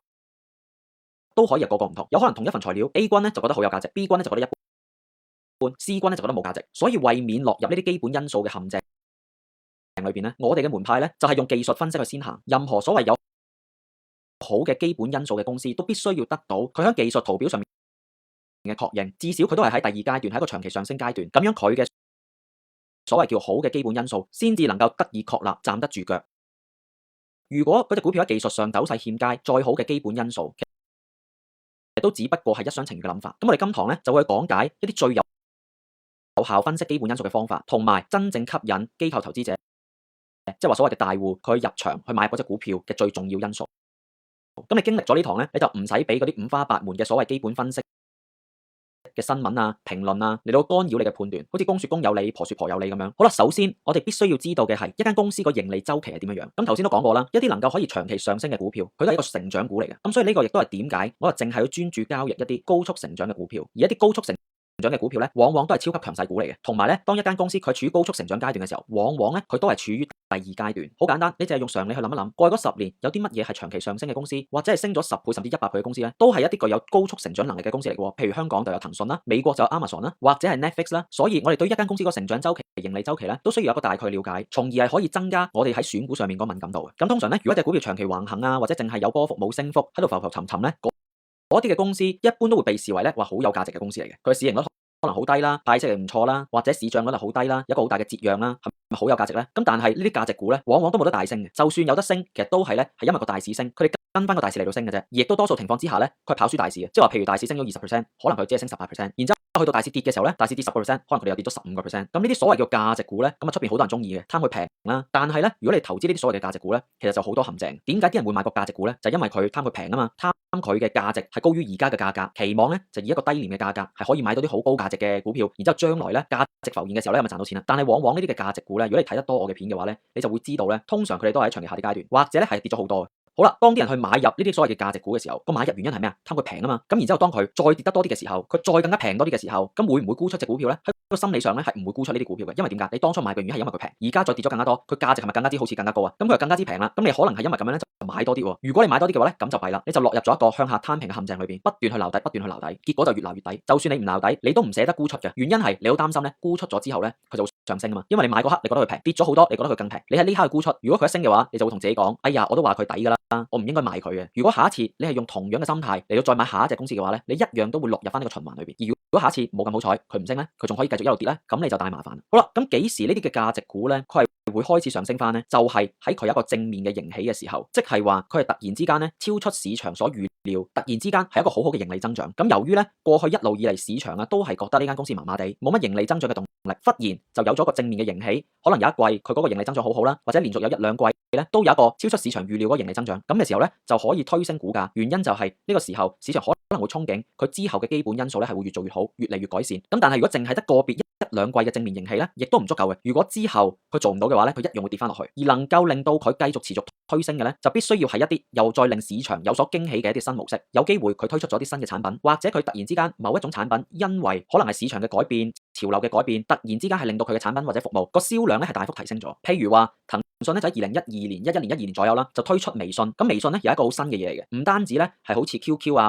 或者係一啲通訊軟件咁樣，佢仲可以咧係俾人咧去做一個電子支付。咁呢一啲咧就係一啲新嘅模式，亦都係令到市場咧非常之驚喜嘅。好啦，咁有咗啲新模式之後咧，咁市場都要見到佢嗰個盈利咧係繼續有持續嘅增長。咁之後咧，你就會成日見到啦，或者聽到啦，一啲大行咧係所謂叫做提高目標價，或者提高嗰間公司未來嘅盈利預測啊。咁當越嚟越多大行都係提高佢嗰個盈利預期嘅時候咧，又會進一步推升呢間公司股價。跟住之後咧，你就會見到咧呢間公司嘅 EPS 即係 earning per share，即係話每股嘅盈利咧，佢嗰個增長係加速嘅。可能由第一季每股盈利增長20%，去到第二季增長到25%，去到第三季增長到40%，去到第四季咧增長到50%，或者嗰年嘅業績對比上一年咧嗰個嘅每股盈利增長咧有一個大幅度嘅提升。咁如果佢係可以不斷做到按年啦或者按季咧，佢都係嗰個增長係加速嘅話咧，咁佢嘅股價又可以再繼續推升上去。咁所以呢一個就係點解一間成長公司佢可以係喺第二階段有一個大漲小回，同埋有一個長期上升嘅推動力咧，就係因為呢一啲嘅因素。咁呢個時候市場就將佢定義做成長股，但係你又要記住一樣嘢就係，當所有人都知道佢係一隻成長股，往往咧就係佢股價見頂嘅時候啦。因為點解啊？因為大家都預期啊，佢嗰個盈利增長咧係理所當然嘅，係一定要發生嘅。咁只要有一季兩季，佢嗰個嘅盈利增長咧嗰個動能係減弱咗嘅話咧，咁可能突然之間有一兩次嘅業績咧，係可以令到佢突然之間跌咗好多，咁但係跌到咁上下，又可能有啲資金支持翻佢，又可以上升翻上。所以點解喺嗰啲第三階段嗰度咧，佢哋咧就係通常個波幅就會好大，而往往點解突然之間咧係會一個大跌咧？多數情況之下都係因為有一季嘅業績可能係突然之間差於市場嘅預期嗰個嘅增長，可能大家市場預期佢係40%嘅增長，但係佢嘅增長咧只係得28%，少咗少少喎。咁但係市場預期你係40%啊嘛，佢覺得你嘅高速增長係理所當然啊嘛。而一旦你係令到市場有所失望嘅話咧，咁咧好多機構投資者咧就呢個時候就即刻掉貨，可能單日咧佢跌成10%或者20%都有嘅。好啦，咁當一個嘅所謂成長股佢開始沒落嘅時候咧，除咗呢一啲嘅每一季嘅業績出嚟嘅時候咧係有啲失望啦，往往咧亦都會伴隨埋咧就係盈警嘅盈利警號。一旦嗰間公司咧係發咗盈警嘅話咧，咁亦都會進一步咧係令到隻股票進一步下跌。所以你有時候你會發現咧就係點解一間公司佢出咗業績，喂個業績好似都唔錯嘅喎，有30%增長，有40%嘅增長喎，但係佢都可以跌好多嘅咧，因為我之前都講過啦，股市咧其實係反映緊未來嘅，有可能當你見到佢嘅盈利增長都仲有38%嘅時候，可能一啲有更加多消息嘅人士，佢係已經率先知道未來係會發盈警，嗰一啲嘅消息人士往往都係機構投資者，因為機構投資者通常對於一間公司嗰個了解啦、同埋研究啦、同埋認知咧，一定多過我哋。佢哋係可以直接咁樣同嗰間公司嘅管理層嚟有對話，參與佢哋一啲嘅飯局，了解到佢間公司最新嘅情況。呢一啲嘅資訊係我哋散戶投資者冇辦法得到嘅資訊。而當我哋得到呢啲資訊嘅時候，可能股價已經係跌咗落去，或者已經係好耐之後先至會出嚟嘅二手資訊。所以，與其我哋自己獨立去研究間公司，倒不如係睇佢嘅股價行為。如果佢有啲突兀嘅股價行為嘅話，伴隨住大量成交嘅下跌，咁其實你都已經知道係大戶出緊貨。再者，如果佢已經破壞咗佢長期上升形態嘅話，咁我哋都冇理由係繼續揸住隻股票，因為好可能更加差嘅情況喺之後仲會發生。好啦，咁伴隨住盈利警號之後咧，咁佢嘅業績咧通常出咗嚟咧，往往都會再低於大行嘅預期，咁又會再令到咧嗰間公司嘅股價進一步下跌。然之後呢個時候啲大行咧又會紛紛去調低對於呢間公司未來盈利嘅預期，所以你不時又會睇到邊一間嘅投行、邊一間嘅大行又調低咗對於某間公司嘅目標價或者每股盈利嘅預測。咁呢間公司跌下跌下咧，又會跌到去價值超殘嘅時候，再一次翻去大眾普遍認為好有價值嘅股票。所以我哋投資超強勢股，其實只係需要咧去把握呢一段嘅周期咧，然之後嚟到交易呢隻股票就已經夠噶啦。喺佢過咗之後咧，我哋就揾下一隻嘅股票，係處於呢一個嘅階段，又再交易過。咁啊過起之後，我哋又再揾下一隻股票，因為市場上面有咁多隻嘅股票，係一定係不斷出現處於高速成長階段嘅公司。呢個亦都係我哋散戶投資者嘅優勢。好啦，咁講多少少咧，就係一間公司咧，佢可以提升盈利嘅3個方法。而當如果你見到一間公司，佢係處於一個長期上升階段，即係話技術層面係唔錯啦，符合咗我哋嘅第二階段趨勢模板嘅要求，而且你都見到呢間公司有呢一啲嘅行為嘅話，同埋嗰間公司係處於呢個盈利嘅周期嘅話咧，咁你就可以將呢間公司視為基本因素良好嘅公司啦。所以我哋睇嘅係呢一啲，我哋睇嘅係呢一啲，而唔係所謂 PE、PB、PEG 咁簡單咁直觀嘅一啲係人所共知嘅基本因素。好啦，咁其實咧一間公司提高盈利3個方法好簡單嘅啫，增加佢嘅銷量啦，賣多啲出去，增加佢嘅售價啦，將佢加價，將啲產品或者服務加價，同埋減低成本啦。可能係間公司多啲機械化啦，唔使咁多人力勞力嘅密集啦，或者係用各種嘅方法咧，令到嗰間公司嗰個 cost 咧係降低，咁一樣亦都可以咧係令到盈利提高嘅。而請你留意呢個重點啊，最理想一間公司佢盈利增加個原因係3樣嘢都有，而唔係淨係減低成本。因為有時候你會見到啲公司好似盈利增長唔錯喎，嗰個業績，但係原來佢盈利增長嘅方法係嚟自 cut cost 嘅，可能係裁員啦，可能係關閉啲廠房啦，或者係用一啲嘅方法令到嗰年咧係交少啲稅啦，或者係得到咧就係國家嘅扶持啊，或者啲政策嘅資助啊，令到佢嗰年係可以係唔使交啲稅啊，咁樣嚟到減低個成本，從而帳面嗰個盈利提高咗。咁呢一啲如果淨係得一個因素係令到佢嘅盈利提高嘅話咧，其實就唔理想嘅，嗰啲叫假盈利增長。去到下一季或者下一年咧，個盈利增長又再縮翻噶啦，甚至乎冇咗增長噶啦。咁嗰啲都係假嘅，嗰啲虛嘅。但係最堅實一間公司提高盈利最堅實嘅方法咧，其實就係真係佢產品賣多啲，因為呢樣嘢真係冇得呃嘅。市場對於佢嘅產品或者服務嘅需求增加咗，呢一個就係鐵一般的事實。而越嚟越多人用佢嘅產品，亦都會有一個循環效應，就係令到間公司可以係繼續成長，繼續出更加多嘅新嘅產品出去。咁同埋咧，將個產品嘅定價咧係提高，因為點解咧？佢有一個加價嘅能力，就代表住客戶對於呢間公司嗰個產品忠誠度係非常之高。你加咗價，啲客戶唔會走，所以間公司唔怕加價。所以你會見到咧，就 Apple 點解啲手機越嚟越貴咧？就因為用蘋果產品嘅客戶嘅忠誠度其實好高。咁如果一間公司有3樣嘢都有晒，佢嘅盈利增長咁就好堅實啦，或者至少都係有頭嗰2樣，而唔係淨係得減低成本呢個。好啦，咁提高銷量咧，即係我哋叫係 sales 啦。咁有啲地方就叫銷貨啦，咁有啲地方係叫做咧就係營收啦。咁都唔緊要，總之就係個概念就係 sales 嘅。咁啊可以有加價啦，增加現有產品銷量啦，或者係發售一啲新產品咧，都可以係增加到個 sales。好啦，咁另外一個基本因素我都係睇同埋重視嘅咧，就係嗰間公司嘅 margins， 即係話嗰個利潤啊。因為咧，如果一間公司個 margins 佢可以提高到嘅話咧，佢係更加之有能力喺往後嘅盈利咧係可以有大幅增長嘅。咁個 margins 係可以點樣提高咧？包括亦都有加價啦，或者係縮減一啲嘅成本啦，或者係增加產能嘅效率啦。可能以前要100萬先至可以生產到100萬件貨，而家50萬就可以生產到100萬件貨咯。又或者佢產能嗰個時間咧係可以快好多。譬如 Tesla 啦，佢以前去生產一部車咧就要好長時間嘅。咁於是乎成日咧都係啲貨唔夠，即係話市場上面雖然有好大嘅需求，好多人訂咗佢嘅車，但係因為佢嗰個嘅出貨咧係好慢啊。咁而當佢能夠可以解決到呢個產能嘅樽頸嘅時候咧，有一輪咧佢係大升嘅，就係因為佢可以增加到佢嘅產能，從而亦都提高咗佢 margin。好啦，咁另外咧亦都係縮減一啲嘅虧損項目啦，可能係關閉咗一啲蝕緊錢嘅生產線啦，或者係拖住間公司後腿嘅一啲嘅嘢嘅。好啦，跟住落嚟，我哋攞啲實際例子嚟去睇下。咁我哋揀公司嘅時候咧，除咗睇佢嗰個技術圖形咧，咁呢個一定係首要啦，個技術圖形一定係首要啦。而你都可以留意埋咧，佢會唔會有一啲嘅盈利突破嘅年份啊？因為如果佢有一啲盈利突破嘅年份嘅話咧，係更加之令到呢隻股票咧係有一啲基本因素嘅支持嘅。咁譬如話咧喺 MarketSmith 裏邊咧就係好方便嘅，你可以咧就係打開個股價圖，然之後咧喺佢嘅左手邊咧，你已經會見到咧就係唔同年份佢嗰個嘅每股盈利係幾多，同埋佢亦都會 show 埋之後嗰2年嗰個預測嘅每股盈利嘅增長。咁就一格裏邊咧就已經 show 晒俾你，你又唔使咧係周圍左抄右抄咁樣樣。嗱，咁你可以睇下呢間公司咧就係CCC 啦，代號美股嚟㗎啦。咁你會見到佢過去嗰幾季咧嗰個嘅盈利增長啦，或者係咧嗰個嘅銷貨增長啦，其實都係麻麻地嘅，係咪都係負增長啊，或者零增長啊。但係嗰間公司個股價係不斷咁提升緊嘅喎，所以你淨係睇呢死數字咧，你都認為呢間公司係好唔好嘅話咧，咁咧你就一定會睇錯嘅。最終我哋係要以股價先行，佢股價能夠長期升得，就意味住市場已經唔再睇呢啲數字啦，係咪？呢啲咁嘅盈利負增長嘅季度咧，市場根本唔 care 啊，因為市場 care 嘅係佢未來啊嘛。咁你可以見到啦，喺2020年嘅時候咧，嗰個嘅預測嗰個盈利增長咧係有成幾倍嘅。佢19年嘅時候咁啊，每股盈利就係負1.7毫啦，但係去到2020年嘅時候咧，預期佢係賺5.6毫嘅，所以呢一個嘅 drum 咧，呢一個嘅增長咧係非常之大。咁呢個就係所謂叫做突破啊，盈利突破年啊，特別係由一個負增長嘅去到一個正增長，咁即是話咧，市場預期佢未來呢間公司咧係可以扭虧為盈。咁所以過去呢間公司賺幾多錢唔重要，佢嘅 PE 有幾高唔重要，重要嘅係市場對於佢未來嘅預期係點樣。咁我 cap 呢張圖落嚟嘅時候咧，就係4月份嘅時間啦。而家呢一個嘅時期就係大概4月頭嘅時間啦。咁咧大盤嘅指數咧就好低迷嘅，而佢咧就已經係翻晒去啲高位，即係亦都升穿埋咧呢一個嘅50天線啦。咁好啦，我哋睇下佢短短1個月之後嘅表現係點樣咯。佢係咧可以咧喺4月尾嘅時候就已經係突破埋新高添，而呢個時候咧大盤咧只係去到咧佢之前嗰個跌浪嘅大概係1半左右。不過呢隻股票已經創新高啦，所以呢個就俾你見到佢係既有技術上面嘅強勁嘅走勢啦，佢嘅 RS 亦都好強啦，係咪？嗱，喺4月份嘅時候，佢嘅 RS 咧都係有成97嘅，咁就係代表咧佢跑贏咗97%嘅股票啦。咁唔單止就係佢技術上面嘅強勢之外，處於第2階段啦，亦都咧佢係有一啲基本因素嘅支持嘅。咁所以我去睇嘅基本因素就係呢啲。咁如果你係睇咗之後嘅技術形態嘅課堂，然之後再翻嚟呢一堂嚟到重溫嘅話咧，咁你就會見到其實呢一度咧係出現咗個 VCP， 呢一度咧係一個嘅樞紐位嚟嘅，係咪？樞紐點 pivot point 啦，而呢個位置我哋定義為一個 pocket pivot 啦，喺佢突破咗之後咧，喺呢個嘅位置咧你可以入場啦，基本上已經。好啦，我哋再睇下一隻股票。嗱，呢一隻咧就係京東啦，係一隻美國上市嘅中國企業。嗱，首先你睇下喺2013年、14年、15年嘅時候咧，佢呢間公司嗰個盈利增長啦，或者每一年嗰個嘅每股盈利咧，其實係平平無奇嘅。2013年係3仙，14年都係3仙，即係冇增長過，15年仲要蝕錢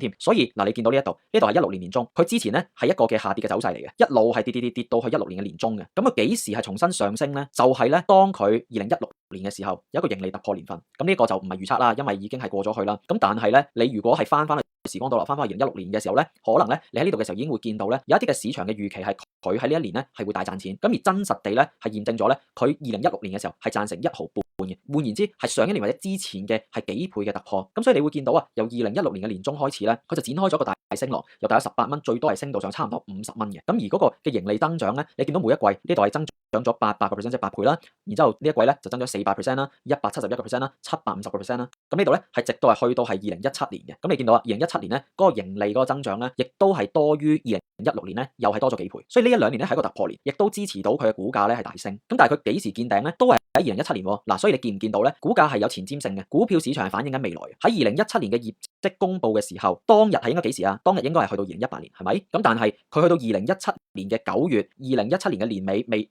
或者咧係呢個2018年嘅年頭咧，已經係做咗頭㗎啦。之後就一路係繼續大跌。咁點解咧？你睇翻呢度你就知道啦。原來咧去到2018年嘅時候咧，佢盈利係負增長。你睇下呢度，2018年最終嗰年咧，佢係跌到落去咧係0.34嘅啫。雖然都係有賺錢，不過相對於上一年嚟講咧，佢係個增長係負咗。佢唔係蝕錢，但係一個負增長對於高速成長股嚟講咧，都已經足以令到佢股價由50蚊打回原形去到20蚊嘅。OK，咁而我哋係咪要去到呢個時候先知咧？其實就唔係嘅。嗱，呢度你會見到啦，Market Smith 咧係會有埋未來嗰2年嗰個盈利嘅預測出嚟嘅。即係換言之咧，2017年呢個0.52咧，大概其實你喺2016年或者2017年未出業績嘅時候，你已經大概會知道呢一年市場預期佢係有幾多。通常咧都係唔會相差得話真係好遠嘅，可能有機會你喺2017年或者2016年見到呢個數字可能0.3幾或者0.4幾或者有機會0.6幾咁樣，係有一個浮動性喺度。但係如果喺嗰個時間，即係話譬如2016年嘅時間，佢嘅股價已經係有個動能上緊，已經係轉咗入去第二階段，咁嗰啲嘅數字，嗰啲嘅預測數字，你就可以納入考慮之列。所以我哋嘅交易方法，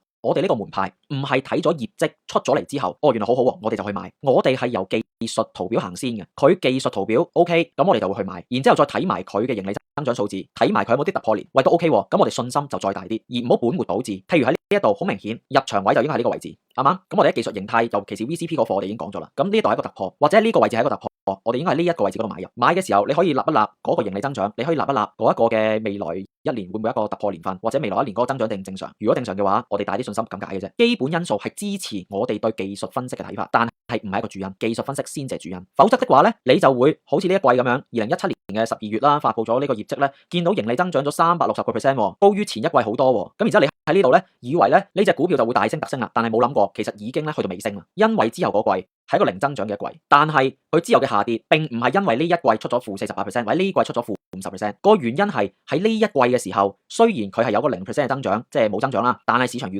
期之後佢已經會有負增長，所以喺技術上呢一度已經入咗一個第3階段，不斷咁樣去跌穿50天線同200天線，呢度跌穿過一次，呢度跌穿過一次，50天線即係呢一條係10週移動平均線啦，向下咗，呢度又向下咗，而且藍色呢條線係150天線，即係話30週線喺呢度嘅時候已經打平，即係話呢個時候已經係第3階段，佢好快就即將進入第4階段。所以你見唔見到技術分析咧嗰個圖表形態咧係領先於佢嘅業績嘅好壞嘅。好啦，跟住之後去到嚟大概2018年嘅12月啦，同埋2019年嘅年頭咧，嗱你見到啊喺佢業績出咗之後，呢一季嘅業績出咗之後負48%，好差啦，但係就已經見底喎。點解佢見底啊？因為預期下一季係會好翻咯。咁下一季其實呢一度先至出現嘅，下一季嘅業績喺呢一度先發放嘅，但係呢度已經見咗底咯。喺佢發放之前已經升咗上去咯，咁又反映咗啲乜嘢啊？股票係前瞻嘅咯，市場係反映緊將來嘅咯。咁所以去到佢上翻去嘅時候，然之後咧50天線咧上翻去啦，然之後200天線咧就吹平並且重新向上啦。所以最正確嘅入市位就喺呢一度，呢度有一個突破，或者喺呢一個嘅位置嗰度，咁你都可以把握到一個最快速嘅升浪，而唔使喺呢啲地方浮浮沉沉，或者喺呢度咁早買入去搏下，有機會佢敵唔過條200天線，或者敵唔過其他嘅線，又再落翻去咧。因為你永遠唔知道呢一個會唔會只係一個單一季度嗰個增長嚟嘅啫，直到去到嚟呢一度嘅時候，如果佢都仲係可以突破到，咁即是話市場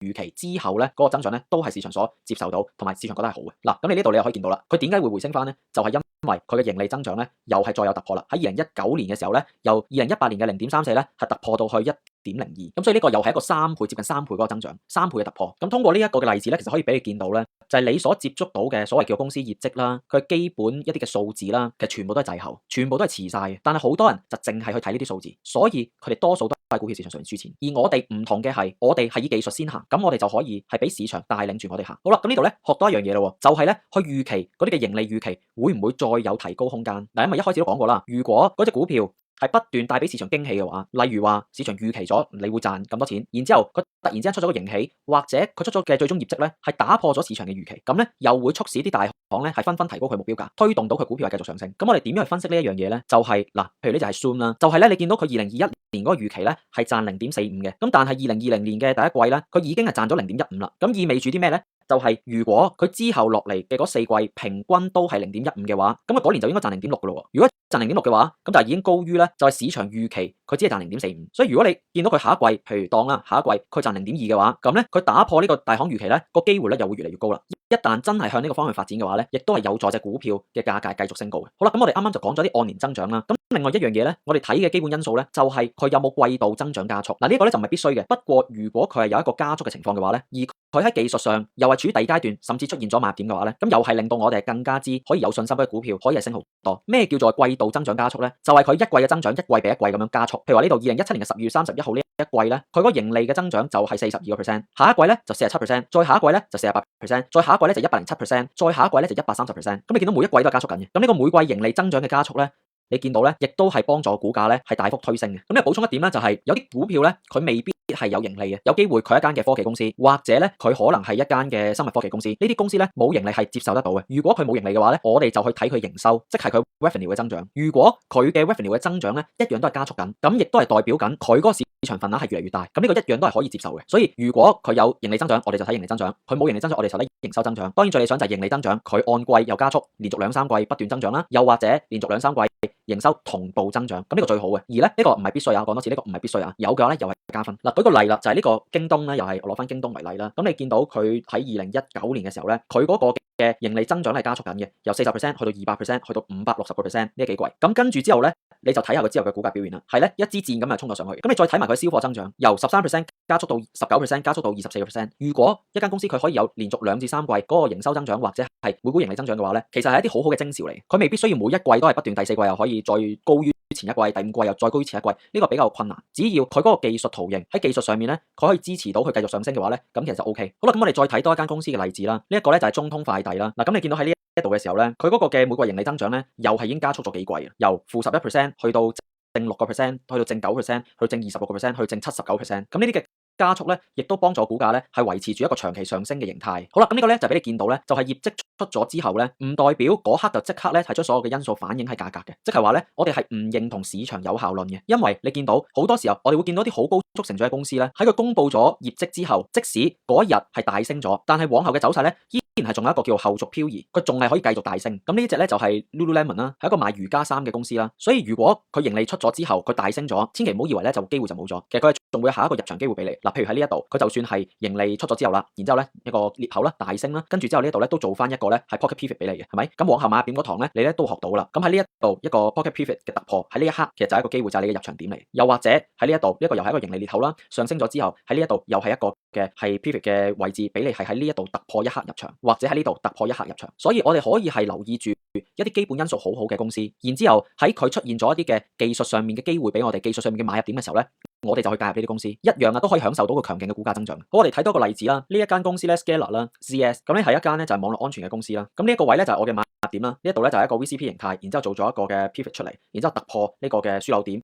嘅位置咧就係我嘅買入點啦。咁隨後咧佢發放業績，跟住有一個好大盈利裂口，呢一日咧升咗20幾%嘅，但係升咗20幾%之後咧，只要佢喺技術上面咧仲係一個動能嘅話咧，一樣啊都可以有個後續漂移繼續上緊去。好啦，跟住落嚟咧就要同大家講下一啲喺盈利驚喜之後會出現嘅失敗走勢，因為唔一定咧就係每一次佢出咗業績之後佢裂口高開大升，然之後都會有呢個後續漂移，所以我哋都需要識得辨識咧一啲嘅失敗徵兆，從而令到我哋可以及早避開咗佢。好啦，咁通常咧喺出咗業績之後咧，我哋都需要留意幾點嘅。咁第一點咧就係喺出咗業績之後嗰刻，市場嘅初期反應係點樣？個股價係上升啊，定係升咗之後又會回吐翻落嚟咧？如果出咗業績之後佢可以繼續 keep 住上升嘅話咧，其實就係一個好好嘅徵兆。但係如果佢升咗之後，好快又會回吐翻落嚟，甚至會出現倒跌嘅情況咧，咁呢啲就好差啦。好啦，咁如果回吐嘅話咧，我哋都仲要睇佢咧，就係佢會唔會係有個死貓彈，跟住彈完之後係繼續下跌。嗱，通常死貓彈咧都係唔會彈到上翻高位，可能彈一半啊，或者彈一半多少少，然之後咧佢就會掉頭下跌，形成一個疑似一浪低於一浪嘅走勢。定係話佢彈完之後咧係可以收復到個失地，而且繼續創新高咧？如果佢可以繼續創新高咧，咁佢就可能係之後係會醞釀一個後續漂移，呢個可能性就會高咗好多。佢到底係網球效應定係雞蛋反應咧？嗱，呢個喺往後咧都會有深入咁樣去探討咧咩叫網球效應，咩叫雞蛋反應。簡單嚟講就係佢能唔能夠收復失地並且創新高，定係持續下跌，好似一隻雞蛋咁樣跌咗落地下就散咗。好啦，佢如果上升咗之後，又會唔會出現一個一浪高於一浪嘅走勢咧？即係好似啱啱俾你見到嘅嗰隻 Lululemon 啦，或者 CS 咁樣，佢後續漂移咧係呈現一浪高於一浪嘅。嗱，我而家即刻咧俾你睇一隻例子啦，呢隻咧就 Match.com， 咁你會見到咧就係喺呢一度佢一個盈利裂口啊，嗰日咧就公布業績，然之後咧股價咧就大幅裂口高開，雖然早段咧就回吐咗少少，但係咧之後咧係可以繼續一支陽燭咁樣收嘅。咁最終呢一日咧係升咗成30幾%，好誇張。而之後咧佢連續幾日咧係想補翻呢個裂口，咁即係話佢嘅初期反應由上升變成回吐，然之後咧呢度就出現咗個死貓彈，彈唔翻上去高位，然之後咧呢一度咧呢一日呢支燭咧係一個突壓嘅走勢，穿頭破腳，非常之怪異，而且個成交量亦都大增。咁所以基本上啊，你見到有呢一日嘅走勢嘅時候咧，你都應該係要獲利離場噶啦。即係如果你喺呢啲低位買咗，能夠可以博到個業績，佢可以係升咗咁多，呢一日點都要走噶啦，因為佢預示咗之後咧，佢好大機會會呈現一浪低於一浪嘅走勢。好啦，咁結果真係啦，之後幾日之後咧，你會見到咧已經係跌穿咗前一個嘅浪底，並且咧係向下咧回補呢一個嘅盈利裂口。咁喺呢度嘅時候已經補晒成個裂口。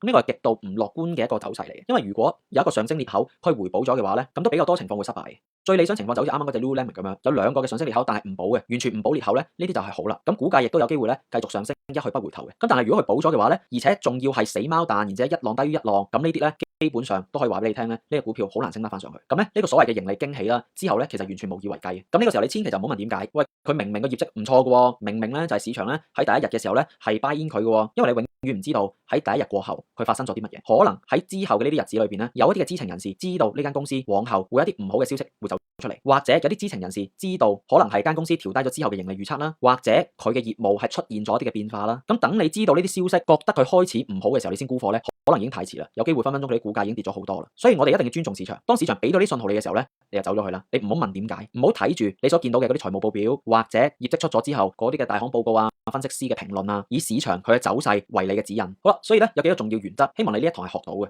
第一咧就係你永遠唔好相信一啲所謂故事啊，即係話我哋打開報紙又好啦、雜誌又好啦、打開電視啦、電台啦，都總係有好多財演啊或者所謂嘅分析員啊、評論員啊嚟到去講一間公司，話佢嘅未來嘅前景有幾好幾好，佢未來咧會增加有幾多生產線啦，佢未來咧有一啲咩嘅業務啦，咁啲所謂嘅故事咧係千祈就唔好相信，你只能夠相信嘅係咩咧？就係技術圖表，佢先至話俾你聽真相。咁所有呢啲故事咧，其實都係喺已知嘅事實上面去加上個人嘅意見。好啦，咁第二咧就永遠你唔好相信一間所謂好公司。乜嘢叫好公司咧？唔係知名公司，唔係業績好嘅公司，真正嘅好公司只有佢股價上升令到你賺錢就係好公司。所以你唔好以為一間公司佢知名度好高，係間跨國企業，生意冇問題，業績冇問題，你就大安旨意，因為有可能就好似京東咁樣啦，京東喺內地好知名啦，但係佢一跌起上嚟，佢都可以由50蚊跌到落20蚊，啱啱俾你見到。就算嗰年盈利增長有20幾個 percent 定係30幾 percent，但因為佢遜於市場預期嘅時候，一樣咧都可以跌到七彩。如果你高位坐艇，你要等佢翻家鄉咧，你就有排等啦。所以你永遠唔好相信一間所謂叫好公司。第三，永遠唔好相信任何人所分析嘅業績，因為正如頭先我所俾你見到嘅嗰個 Match.com 業績出到嚟嗰日係大升，一定就會好多人咧去寫文章啦，第二日好多新聞嘅報導啦，然之後財經雜誌又會寫佢啦，咁去分析佢業績係點點點啦，咁就一定係有一堆人咧就唱好嘅。而如果你係相信咗嘅話咧，你個潛意識 buy in 咗呢啲所謂嘅謬論嘅話咧，咁之後佢下跌你就會視而不見，因為點解你會持有佢啊？就係因為你相信咗嗰啲分析，覺得佢業績 OK 啊嘛，然之後佢調整你自己認為係一個短暫嘅調整啊嘛，所以你永遠都唔好相信任何人所分析嘅業績，冇人係能夠可以完全解讀到真正嘅真相嘅，只有事後嘅角度，你再睇翻市場嘅走勢，咁你就知真相啦。咁但係如果係咁嘅話，點解你唔喺當刻見到市場話俾你聽，發出嘅一啲警號俾你聽嘅時候，你嗰個時候離場咧？你有好多機會離場，唔好等到最後一刻嘅時候，你先至去走。不過第四就除非啦，股價行為係配合到以上3點啦，即係話有一個故事好聽，有一間公司大家都覺得佢好好，嗰份業績出咗嚟，好多嘅分析都覺得佢好，然之後佢股價真係繼續向上喎，一浪高一浪，處於第二階段喎，咁咧就有可能係真啦。而我哋去投資佢咧，呢啲嘅因素都係輔助，核心都係因為我哋見到佢嘅技術走勢。好啦，咁呢度咧我哋就再循序漸進啦。就係咧，除咗我哋之前學過，我哋淨係去揀出第二階段嘅股票之外啦，其實咧我哋仲係可以喺第二階段上面去加上一啲嘅基本因素啦，嚟到再去篩選多一啲嘅公司出嚟嘅。嗱，首先呢一個咧就係我哋之前學過嘅第二階段嗰趨勢模板啦。咁我每一日其實咧我都會去睇呢一個嘅趨勢模板嘅。咁有時候可能如果我星期一至五都已經睇咗，星期六日就未必會睇啦，因為星期六日就冇乜變化噶嘛。或者我嗰輪咧係有一啲嘅心水操作，咁我可能咧就係未必一個星期睇咗5日，我可能咧就係一個星期至少睇一次啦。跟住之後咧，有一啲嘅心水名單，如果比較多嘅話咧，咁我就會比較 focus 喺嗰啲心水名單嗰度。咁而不過除咗第二階段嘅股票之外咧，有啲時候我仲會去加多啲嘅準則嚟對篩選多啲唔同類型嘅公司出嚟嘅。嗱，譬如話咧，就係一啲新上市嘅股票啦。咁由於呢啲新上市嘅公司咧，佢有可能係未有條50天線，或者未有條200天線啦。如果係咁嘅話咧，我就會係用呢個趨勢模板嘅嚟對篩選一啲有強勁表現嘅 IPO 股票。咁我就會咧係加上嗰個嘅銷貨增長呢個因素落去。咁譬如呢一度咧，你會見到咧，我係加咗一個嘅篩選準則咧，就係佢嘅上一季嘅銷貨增長係要高於10%，而且咧係要連續2季嘅銷貨增長咧係要加速嘅。咁呢個我就係將基本因素咧係擺埋入去我嘅篩選裏邊。咁點解我唔揀盈利增長啊？就係因為有可能咧有啲新上市嘅公司啦，佢可能係啲高科技公司啊，或者係一啲生物科技公司啊，或者係一啲醫藥公司啊，咁佢哋可能係未有盈利嘅，所以我就唔加 EPS。但係我依然都會咧係加埋嗰個嘅股價。咁呢個係美股啦，咁啊需要去高於12蚊以上。咁港股就唔使，港股基本上高於1蚊或者高於2蚊，我覺得都 OK 噶啦已經。咁同埋咧就係佢唔可以咧係低於咧係52周新高啦，係多過25%嘅。咁通常咧 IPO 嘅日期嘅範圍咧，我會設置3年左右嘅，即係話3年內上市嘅公司，然之後按照埋其他嘅 criteria 嚟篩選出嚟。咁我盡可能希望咧去揾到一啲咧就係有走勢強勁表現。嗱，我設置咗呢點就已經係有走勢強勁表現啦，再加埋咧就係佢有一啲嘅基本因素支持嘅IPO 股票。好啦，另外咧我都會想睇下一啲咧有冇一啲處於第二階段並且係有強勁銷貨表現嘅公司。嗱，你會見到我咧嚟嚟去去都係一定係要係揾第二階段嘅，無論我點樣篩選都好。咁除咗 IPO 啦，咁 IPO 咧我淨係得一個咧就唔可以低於52周新高，係多過25%啦。咁而基本上其他咧一定係需要佢第二階段，然之後on top of 第二階段再有一啲唔同嘅篩選準則。咁譬如呢一度咧，我就會睇埋咧，有時候我都會篩選一啲，就係佢處於第二階段，並且佢個銷貨增長上一季銷貨增長有20%或者以上，然之後同埋咧連續2季嘅銷貨增長都係有加速嘅。咁咧另一類型嘅股票咧，我係想睇有冇一啲公司咧係佢既有強勁嘅銷貨增長，亦都有強勁嘅盈利增長，兩樣嘢都有。咁我就會設置咧就係佢嘅盈利增長啦，EPS 嘅 growth 啦，喺上一季咧要多過20%，並且佢嘅銷貨增長 sales 嘅 growth 啦，上一季啦，亦都係多於20%，同埋佢嘅銷貨增長係連續2季加速。咁其他嘢咧都係第二階段趨勢模板嘅設置嚟嘅。咁咧我又可以篩選多一堆股票咧，係一啲叫做有強勁 fundamental 嘅公司，咁我係會睇佢哋。咁呢度咧就介紹一下咧，其實 Market Smith 咧佢自己都會去揾250隻係有基本因素，同埋咧佢技術走勢都係非常之好嘅公司，咁佢會自己係揀出一堆 list 嘅。咁呢一個咧就係好簡單，你撳 report 呢度啦，然之後咧你喺呢一個叫 Market Smith Growth 250，即係話佢目標就係揀250隻股票，咁跟住你撳咗呢一度咧，咁嗰250隻股票就會出晒嚟噶啦。咁但係咧因為而家呢刻咧我錄緊呢一堂嘅時候咧，咁啊處於一個熊市，咁佢都揀唔到250隻咁多，佢揀咗75隻咁樣。咁所以呢個指標咧亦都可以話俾你聽市場嘅強勁程度嘅。如果連 Market Smith 佢都揀唔到250隻嘅話咧，有可能係得嗰幾廿隻嘅話咧，咁市況一定差。但係如果你見到嗰陣時候佢可以揀到250隻出嚟咧，代表住當時候嘅市況係一個唔錯嘅市況。咁如果佢唔夠250隻咧，都係爭緊啲啦。如果佢介乎200隻至250隻叫做 OK 可接受啦。而最好咧，你見到咧 Market Smith 都可以揀到250隻出嚟。咁呢個咧係最理想嘅。所以如果你想係懶少少啊，即係唔想自己去睇咁多嘅篩選嘅清單嘅話咧，你又可以係淨係睇 Market Smith 佢揀出嚟嗰250隻啦。咁我個人咧兩邊都會睇嘅，即係呢個 Market Smith 嘅250隻，我可能一個禮拜睇一次，我未必會日日睇。咁而我都會想睇下咧，有冇一啲嘅公司，我同 Market Smith 都係揀咗同類嘅甚或乎，有一啲公司我揀到而佢揀唔到嘅，咁都係一個即係唔錯嘅比較嚟嘅。即係佢揀出嚟嘅其實都唔差噶啦，即係我可以話真係唔差嘅。咁但係即係最好咧，你都係自己 build up 到一種能力，你可以自己揀到啦。因為有啲時候咧，佢揀出嚟嘅一啲嘅準則咧，係即係因為佢有自己嘅準則，咁所以佢有可能都會有啲漏網之魚嘅。順帶一提啦，就係佢就淨係得美股嘅啫，咁就港股佢冇揀嘅。港股嗰邊咧，佢就淨係揀33隻嘅。但係如果你睇我條片嘅話咧，你都知道咧，其實漏網之魚就仲多添。好啦，咁啊今堂咧就講到嚟呢一度啦，我都有2樣功課咧係俾大家要去做嘅，就係當你學完呢一堂之後咧，自己都去試下去揾出啦3隻處於第二階段並且連續3季嗰個盈利增長 EPS 嘅 growth 咧係有加速嘅股票，同埋揾出3隻連續3季嗰個營收增長咧係有加速嘅股票。咁所以你嘅功課就 total 要去揾6隻嘅股票出嚟。咁我哋下一堂再見。